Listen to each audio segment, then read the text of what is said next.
Hi, welcome friends. ராகவ்ஸ்கூக்கரியில் இன்றைக்கி நம்ம other states வெங்கன்னு பார்க்க போகிறோம். அதில் இன்றைக்கி நம்ம நார்த் இந்தியன் ஸ்பெஷலான gur papdi செய்ய போகிறோம். இது வேறு ஒன்றும் இல்லை, கோதுமை மாவில் செய்கிற பர்ஃபி தான். கோதுமை மாவும் வெல்லமும் சேர்த்து செய்கிற இன்ஸ்டண்ட்டான ஒரு ஸ்வீட் இது. நல்லா ஆரோக்கியமானதும் கூட. இப்போ நம்ம எப்படி செய்கிறதுன்னு பார்க்கலாமா?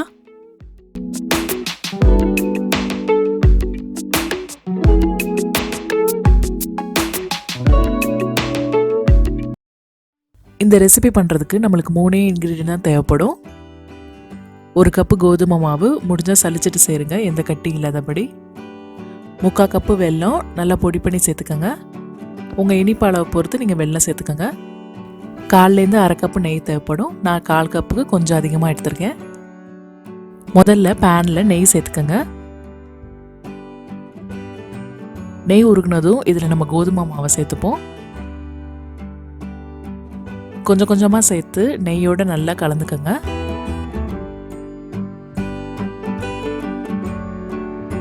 அடுப்பு லோ ஃப்ளேமில் வச்சுட்டு நல்லா கலந்துட்டே இருங்க. முதல்ல சேர்றது கொஞ்சம் கஷ்டமாக தான் இருக்கும். போக போக கலந்துட்டே இருக்கும்போது நம்மளுக்கு சரியாக சேர்ந்துடும். இந்த ரெசிபியில் நம்மளுக்கு வேலையே கலக்கிறது மட்டும்தான். கோதுமை மாவு கறியிடாதபடி வறுத்துட்டே இருங்க. கைவிடாமல் ஒரு 5லேருந்து 10 நிமிஷம் வரைக்கும் கிளறிட்டே இருங்க. 8 நிமிஷம் ஆச்சு. மாவு வறுபட்டு நல்லா வாசனை வருது. இன்னும் ஒரு 1 நிமிஷம் கலந்துட்டு நம்ம அடுப்பு அணைச்சிடலாம்.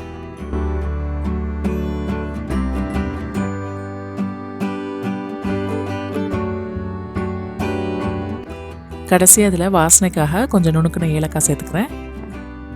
நீங்கள் பவுடர் இருந்தாலும் சேர்த்துக்கோங்க. நல்லா கலந்து விட்டுட்டு அடுப்பு அணைச்சிருங்க.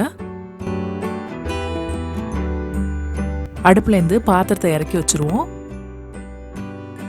இப்போ இதில் நம்ம 3/4 கப்பு வெல்லத்தை சேர்த்துக்கலாம். அடுப்பில் வச்சுட்டே நீங்கள் வெல்லத்தை சேர்த்திங்கன்னா வெல்லம் உருகி நம்மளுக்கு தண்ணியாக போயிடும். அதனால் அடுப்பு அணைச்சதுக்கப்புறமா தண்ணியாக எடுத்து வச்சுட்டு வெல்லம் சேர்த்து நல்லா கலந்துக்கோங்க.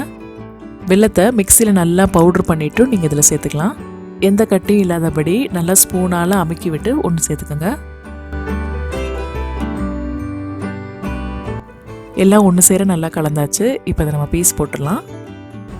பர்ஃபி பண்ணுறதுக்காக ஒரு பாத்திரமோ இல்லைன்னா தட்டோ எடுத்துக்கோங்க. ஒட்டாமல் இருக்கிறதுக்காக நல்லா நெய் தடவிக்கலாம். எல்லா பக்கமும் தடவிக்கோங்க. இப்போ இதில் நம்ம கோதுமை மாவை சேர்த்துப்போம்.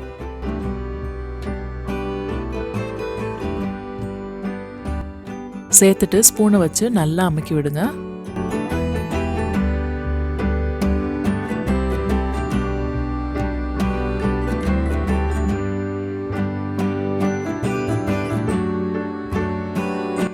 பாருங்க, இந்த அளவுக்கு நம்ம சமப்படுத்தணும்.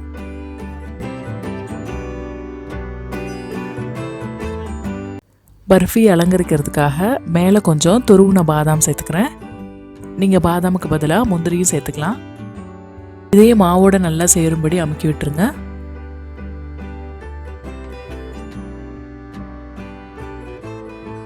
இருக்கட்டும், ஒரு 2 நிமிஷம் கழிச்சு நம்ம பீஸ் போட்டுடலாம்.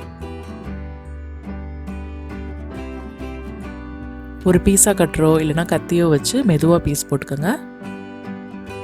இந்த ஸ்வீட் 1 வாரத்துக்கு வரைக்கும் நல்லாயிருக்கும். பீஸ் போட்டதுக்கப்புறமா டைட்டான பாட்டிலில் போட்டு ஸ்டோர் பண்ணி வச்சுக்கோங்க. ரொம்ப ஈஸியாக செய்யக்கூடிய ஒரு ஸ்வீட். வீட்டில் இருக்கிற பொருளை வச்சு நம்ம ரொம்ப சுலபமாக செஞ்சிடலாம். அவ்வளோதான், ரெடி ஆயிடுச்சு. ஒருவேளை பர்ஃபி ஷேப்பு உங்களுக்கு சரியாக வரலனா இந்த மாதிரி உருண்டையாக உருட்டிக்குங்க.